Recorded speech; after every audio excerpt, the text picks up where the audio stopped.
दोस्तों जब कभी हम एयर कंडीशनर एसी खरीदने का प्लान बनाते हैं तो उससे पहले काफी सारे डाउट्स हमारे दिमाग में आते हैं। जिस तरीके से कि हमें नॉन इन्वर्टर एसी खरीदना चाहिए या फिर इन्वर्टर एसी खरीदना चाहिए या फिर डुअल इन्वर्टर खरीदना चाहिए, ट्रिपल इन्वर्टर खरीदना चाहिए। और आजकल एक और बिल्कुल फ्रेश डाउट आया है जो कि है कन्वर्टेबल एसी का। कन्वर्टेबल एसी आखिरकार होते क्या है, ये किस चिड़िया का नाम है?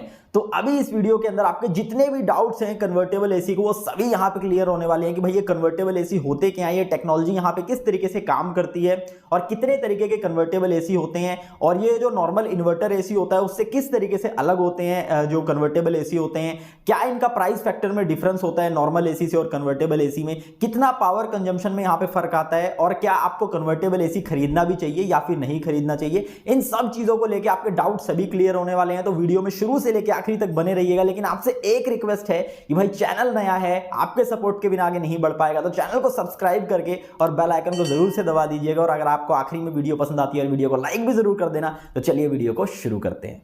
तो चलिए दोस्तों सबसे पहले समझ लेते हैं कि कन्वर्टेबल एसीज होते क्या है, किस तरीके से कन्वर्टेबल एसी की टेक्नोलॉजी यहां पे काम करती है। इसे एक एग्जांपल से समझेंगे तब आपको बेटर यहां पे समझ में आएगा। मान लीजिए आपके घर पे 1.5 टन का इन्वर्टर एसी लगा हुआ है आपके रूम के अंदर। आपके बहुत सारे रिलेटिव्स यहां पे आए हुए हैं, परिवार वाले आए हुए हैं मिलने जुलने, आपने अपने घर पे पार्टी ऑर्गेनाइज यहां पे कर रखी है। अब ऐसे में आपका जो एसी है 1.5 टन का, वो आपके रूम के अंदर जितने भी लोग बैठे हैं उन्हें बिल्कुल कंफर्टेबल यहां पे करके रखेगा, अच्छी खासी कूलिंग देगा, क्योंकि भाई 1.5 टन का एसी यहां पे ऑब्वियसली सी बात है।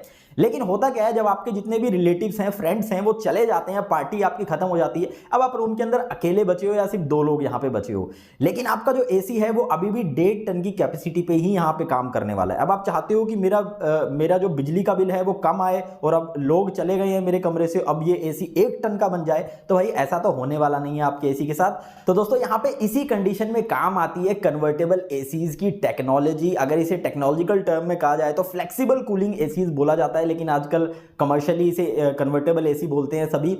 तो यहां पर होगा क्या, मान लीजिए जब आपके रिलेटिव्स थे तब वो 1.5 टन पे चल रहा था, लेकिन अब आपको जरूरत है कि भाई नहीं, मेरा एसी 1.2 टन पे आ जाए, क्योंकि रूम में जो लोग हैं वो कम हो चुके हैं, एसी को उतनी स्पीड से, उतनी कैपेसिटी से बेसिकली काम करने की जरूरत नहीं है। तो यहां पे आप अपने रिमोट का बटन उठाओगे अगर आपका कन्वर्टेबल एसी है, और आप उसे यहां पे 60% कैपेसिटी पे चला सकते हो, 40% पे भी चला सकते हो, 80% पे चला सकते हो, जिस हिसाब से आपको कूलिंग की जरूरत है। ऐसे में होगा क्या, मान लीजिए 1.5 टन पे चल रहा था तो भाई 1.5 टन का एसी ऑब्वियसली ज्यादा बिजली खाएगा, और आप उसे अगर 1.2 टन पे कन्वर्ट कर लेते हो तो कम बिजली खाएगा, 1 टन पे कन्वर्ट कर लेते हो तो और कम बिजली खाएगा। तो इस चीज में काम आती है, मतलब कि आपकी जो कैपेसिटी है वो कम ज्यादा एसी की यहां पे हो सकती है, टनेज की कैपेसिटी आपकी नीड्स के यहां पे हिसाब से। और एक चीज और यहां पे मैं आपको बताता हूं, मान लीजिए आपका जो एसी है वो 1.5 टन का था, और लेकिन आपके रूम में जो वो क्राउड है बहुत ज्यादा हो चुका है, बहुत सारे लोग आ चुके हैं, अब आपको 1.5 टन से भी आपका काम नहीं चल रहा है। अगर कन्वर्टेबल एसी है तो आप उसे 1.5 टन को 1.6 टन में भी कन्वर्ट कर सकते हो, मतलब वो 1.5 टन से भी ज्यादा टनेज की कैपेसिटी पे काम करेगा। लेकिन ये वाली जो मोड होती है कन्वर्टेबल एसीज में, ये सिर्फ थोड़े समय के लिए काम करती है। मान लीजिए आप रिमोट से बटन दबाओगे, कन्वर्ट करोगे उसे 1.6 टन में, 110% पे आप उसे काम करवा रहे हो उसकी कैपेसिटी को, तो यहां पर वो 90 मिनट 40 मिनट, अलग अलग ब्रांड्स का अलग अलग हिसाब होता है, इतनी देर तक वो 110% की कैपेसिटी पे आपका जो कंप्रेसर है एसी का वो काम करेगा, ताकि इंस्टेंट कूलिंग आपको मिले। उसके बाद नॉर्मल 1.5 टन पे यहां पे आ जाएगा। तो इस तरीके से यहां पे कन्वर्टेबल एसी की टेक्नोलॉजी काम में आती है। अभी भी आप नहीं समझ पाए तो एक और एग्जांपल से यहां पे मैं आपको समझाता हूं, लेकिन उससे पहले बता देता हूं कि हर कन्वर्टेबल एसी इन्वर्टर एसी ही होता है, मतलब उसमें वेरिएबल स्पीड वाला कंप्रेसर ही लगा होता है। तो ये बात आप मान के चलिए। और अब एग्जांपल पे आते हैं, गाड़ी का एक एग्जांपल लेते हैं। मान लीजिए कार है, आपकी 1000 सीसी की यहां पे वो गाड़ी है। अब आप उसे कम स्पीड पे चलाओगे तब भी तो भाई वो 1000 सीसी की यहां पे रहने वाली है, और जो पेट्रोल है वो 1000 सीसी के इंजन के हिसाब से ही यहां पे खाने वाली है। ऐसा नहीं है कि वो आप उसे कम स्पीड पे चला रहे हो तो 800 सीसी की यहां पे बन जाएगी। तो यही आप मान के चलिए यहां पे एसी के साथ, अगर वो कन्वर्टेबल एसी नहीं है तो अगर वो 1.5 टन का है तो उसकी कैपेसिटी यहां पे 1.5 टन की ही रहने वाली है। भले ही आप वो इन्वर्टर एसी है, उसका जो कंप्रेसर है वो कम स्पीड से रोटेट करेगा मैकेनिज्म, लेकिन वो रहेगा तो 1.5 टन का ही। लेकिन वहीं पे अगर यही कन्वर्टेबल एसी है तो वो 1.5 टन का आपकी जरूरत के हिसाब से यहां पे 1.2 टन, 1 टन या फिर 1.5 टन से भी ज्यादा यहां पे बन सकता है आपकी कूलिंग नीड्स के हिसाब से। अब यहां पे बात आती है कि कितने तरीके के कन्वर्टेबल एसीज होते हैं। तो देखिए मार्केट में मोटे मोटे तौर पे अभी 3 तरीके के कन्वर्टेबल एसीज आपको ज्यादातर देखने को मिल रहे हैं। एक होता है 4-in-1 कन्वर्टेबल एसी, दूसरा 5-in-1 और फिर सबसे ज्यादा यहां पे 6-in-1 कन्वर्टेबल एसीज। अब ये 4-in-1, 6-in-1, 5-in-1 है क्या, इसे यहां पे समझ लीजिए। आपका जो एसी है वो यहाँ पे अलग अलग कैपेसिटी पे यहाँ पे काम करेगा। जैसे कि मैंने आपको बताया था, अगर आपको कम कूलिंग की जरूरत है तो भाई वो 40% पे सिर्फ काम करेगा, अपनी टोटल कैपेसिटी से सिर्फ 40% पे काम करेगा। और वहीं पे अगर आपको थोड़ी और कूलिंग चाहिए तो वो 60% पे चला जाएगा, 80% पे चला जाएगा, फिर 100% पे पूरा चला जाएगा और 110% पे चला जाएगा। तो ये सब मोड्स होती हैं। तो जितनी ज्यादा मोड उतना ही यहाँ पे आप समझ लीजिए 4-in-1, 5-in-1, 6-in-1। लेकिन आप उसे खरीदते हुए अब आपको कौन सा एसी यहाँ पे खरीदना चाहिए इनमें से, उसके ऊपर बात करें तो देखिए इस चीज के गिमिक में ज्यादा मत फंसिए कि 4-in-1 होना चाहिए, 5-in-1 होना चाहिए, 6-in-1 होना चाहिए। ज्यादा हो तो बेहतर है, लेकिन 4-in-1 भी सफिशिएंट है, क्योंकि ऐसा नहीं है कि अगर आपका 1.5 टन का एसी है तो आपको 0.8 टन की जरूरत पड़ेगी एकदम ही, क्योंकि आपने अपने रूम के साइज के हिसाब से ही सोच के टनेज यहाँ पे सेलेक्ट करी होगी। तो ये चीज यहाँ पे होती है। लेकिन जितना ज्यादा मोड्स हो, 6-in-1 हो तो बेटर है, लेकिन 4-in-1 भी है तो कोई दिक्कत नहीं है। अगर आपको बहुत ज्यादा महंगा मिल रहा है 6-in-1 तो भाई 6-in-1 के चक्कर में मत पड़ना, फिर 4-in-1 यहाँ पे सफिशिएंट आपके लिए हो जाता है, या फिर 5-in-1। अब यहाँ पे अगला पॉइंट यहाँ पे आता है कि भाई जो नॉर्मल इन्वर्टर एसी होता है, अगर हम वो खरीदते हैं 1.5 टन का और वहीं पे कन्वर्टेबल खरीदते हैं तो बिजली के बिल में कितना ज्यादा यहाँ पे फर्क आने वाला है। तो देखिए कोई बहुत बड़ा ड्रास्टिक डिफरेंस यहाँ पे नहीं होगा, क्योंकि जैसा कि मैंने आपको बताया जो इन्वर्टर एसीज होते हैं वही कन्वर्टेबल एसीज भी होते हैं, बस थोड़े से एडवांस हो जाते हैं इन्वर्टर टेक्नोलॉजी के अंदर कन्वर्टेबल एसी, तो इस वजह से वो कन्वर्ट कर पाते हैं अपनी टनेज कैपेसिटी को। तो बिजली में कोई बहुत ज्यादा पावर कंजम्पशन में, इलेक्ट्रिसिटी के बिल में आपका फर्क नहीं आने वाला है। लेकिन अगर आप अपने घर में आप एसी लगा रहे हो, आपको ये है कि मेरा एसी तो भाई दिन में 6-6, 7-7 घंटे यहाँ पे पूरा दिन यहाँ पे चलने वाला है, तो मेरे हिसाब से फिर आपको कन्वर्टेबल एसी ही यहाँ पे खरीदना जरूरी यहाँ पे हो जाता है। क्योंकि भाई घर के हिसाब से कन्वर्टेबल लोगे, क्योंकि वो घंटों घंटों चलने वाला है, तो ये वाला फीचर आपके ज्यादा काम आएगा।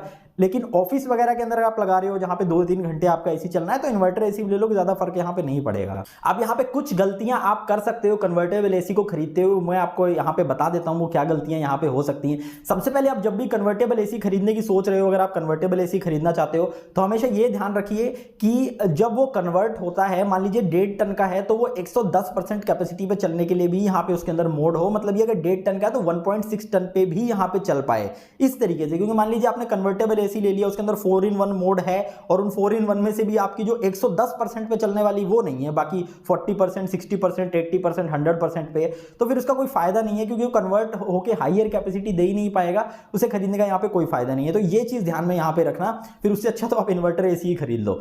तो और दूसरी चीज यहाँ पर ये चीज है कि भाई यहां पर आपको एक मोड होती है एसी के अंदर, सेटिंग्स के अंदर, जो कि होती है स्लीप मोड। अगर वो हो आपके एसी के अंदर तो बेस्ट है। अब स्लीप मोड सबसे ज्यादा यहां पे काम आती है, क्योंकि होता क्या है, जब आप रात को सोने के टाइम पे आपका एसी सबसे ज्यादा टाइम चलता है, रात को आप चला के सोते हो और बीच बीच में आप उठते भी नहीं हो उस टाइम पे, तो होता यहां पर ये है कि मान लीजिए आपने अपना एसी चला के छोड़ दिया, अब सुबह तक वो रूम इतना ज्यादा ठंडा कर देगा भाई, इतना ज्यादा ठंडा कर देगा कि बिजली का बिल भी ज्यादा आएगा और आपको कंफर्टेबल स्लीप भी नहीं आएगी। तो कन्वर्टेबल एसी के अंदर जो स्लीप मोड होता है एसी के अंदर, उसके अंदर यहाँ पे होता क्या है कि मान लीजिए आपने चला के छोड़ा तो एसी अपने आप यहाँ पे समझेगा और धीरे धीरे जो टनेज है वो कम करता जाएगा, धीरे धीरे जो स्पीड है कंप्रेसर की वो कम करता जाएगा, ताकि आपका बिजली का बिल भी कम आए और सुबह तक आपको ठंड भी ना लगे सारी रात अगर रूम में एसी चल रहा है। तो इस हिसाब से ये चीजें कुछ हैं जो आपको देख के यहाँ पे खरीदना चाहिए एसी के अंदर। अब फाइनली यहाँ पे बात करेंगे प्राइस फैक्टर की, कि भाई जो कन्वर्टेबल एसी होते हैं और जो नॉर्मल इन्वर्टर एसी होते हैं उनमें प्राइस में कितना फर्क होता है। तो देखिए प्राइस में तो आपको बिल्कुल फर्क यहाँ पे मिलेगा। कन्वर्टेबल एसी अभी बिल्कुल नई नई टेक्नोलॉजी है, अभी और ज्यादा यहाँ पे डेवलप होगी, तो इनिशियल टेक्नोलॉजी है तो अभी महंगी यहाँ पर ये है,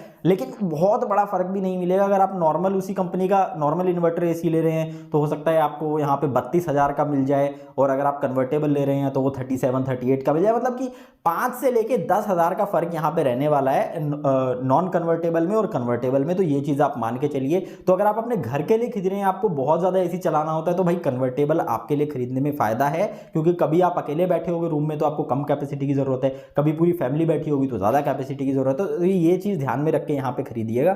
तो आई होप आपको समझ में आया होगा कि भाई कन्वर्टेबल एसी क्या होते हैं, किस तरीके से इनकी टेक्नोलॉजी यहाँ पे काम करती है, और आपको खरीदना चाहिए नहीं खरीदना चाहिए, कौन सा खरीदना चाहिए। अगर आप भाई आपको वीडियो पसंद आए तो वीडियो को लाइक जरूर कर देना, और अगर आपको और कोई भी क्वेश्चन है तो इंस्टाग्राम का जो लिंक है मैं डिस्क्रिप्शन में डालने की कोशिश करूंगा, वहां पे आप डायरेक्ट डीएम करके मुझसे क्वेश्चन पूछ सकते हो, और साथ ही में कमेंट में भी पूछोगे तो मैं रिप्लाई देने की पूरी यहाँ पे कोशिश करूंगा। और मैं मिलता हूं हमेशा की तरफ से नेक्स्ट वीडियो में, तब तक के लिए बाय एंड टेक केयर।